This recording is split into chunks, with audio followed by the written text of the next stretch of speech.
Good morning, ladies, or afternoon, or evening, whenever you happen to be watching this. For those of you who don't know me, my name is Robyn Chester, and today we're going to talk a little bit about patience. Patience is not something we really like to talk about, at least not our own.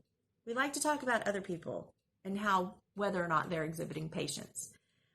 But I'm going to start by reading Ecclesiastes chapter 7, verses 8 and 9. The end of a thing is better than its beginning. The patient in spirit is better than the proud in spirit. Do not hasten in your spirit to be angry, for anger rests in the bosom of fools. And one of the footnotes, when it talks about verse 8 here, says, the success of a particular venture can only be evaluated properly in its end. How the endeavor ends is much more important than how it began. Thus, a wise man or woman is content to wait patiently and not demand immediate results. Patience is necessary to accomplish any successful achievement. The spirit of patience is preferable to the spirit of false pride. How many of you have started a project that you thought, oh, this is going to be easy, this is going to be fun, I saw the video, I'll just follow it step by step, and it will all go well, and it takes longer than you thought, and it is more tedious than you thought.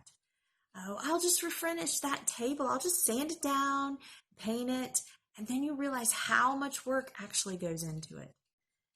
And you lose your patience.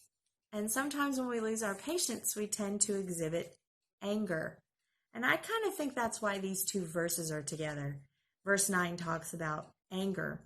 The Bible, all throughout the Bible, we see it reminding us to be slow to anger, slow to wrath. And so that kind of ties anger and impatience together. The term road rage, it comes basically from people being impatient as they're driving. Impatience often leads to anger. The projects I've talked about, I don't know if you're like me, but if I'm trying to work on a project and it's taking longer, or something goes wrong, or something breaks while I'm trying to finish it, it makes me angry, and I might say something I really shouldn't say, or I might throw something, or I might just give up, and that's it. Those are all examples of impatience. And when we think about the character of God, we think about how patient and loving throughout the whole Bible, from the Old Testament to the New Testament, from cover to cover, we see reminders, even specifically saying that God is patient with loving kindness. He's patient. He's slow to anger. And we are made in his image. And when we are redeemed by him, we are called to exhibit his character. And part of that character is being patient and allowing God to work in our lives. Maybe there's something that you're struggling with, or maybe there's something that you want to be finished with. But God says, no, not yet. Keep going. I'm there. I'm with you. He will not leave us alone to get through it. But sometimes it takes us a long time to get through it. Now, those of you who know me know that I love old things. I love antiques. I love handcrafted items because of the amount of care that goes into making it and creating it out of nothing, out of just a block of wood or just a lump of clay. Well, there's this show that I've discovered on Netflix called The Repair Shop, and people bring in their family heirlooms, some of them 200 years old, and they've fallen into disrepair, or they are not usable anymore.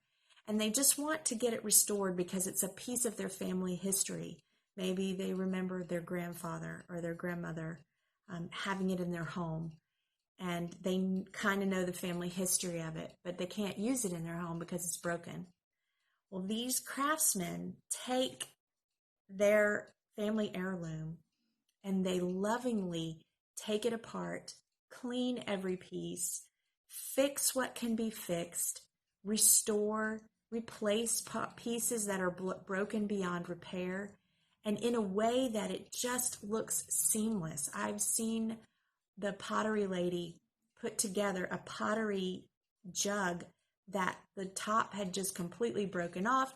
Pieces were missing. She sculpted the replacement pieces and painted it, and you could not tell. This is one of the things that God is doing in our lives. God is working in us, and sometimes that requires us to walk through something that is difficult. He has to sometimes take apart the things that we have tried to put together in order to create and restore it back to what He had intended it to be. And a lot of times that's hard for us to understand. And sometimes we never really understand why. Sometimes we don't get that answer. But we have to know that God is faithful. And when we trust in God's sovereignty, then we can move forward and get through these things with patience. I would like to read one more verse, and it's still in Ecclesiastes chapter 7, now verse 14. In the day of prosperity be joyful, but in the day of adversity consider, surely God has appointed the one as well as the other, so that man can find out nothing that will come after him. God is working in whatever you're dealing with right now. Maybe you're in a moment of joy. We should rejoice with those who rejoice. Maybe you're in a moment of grief.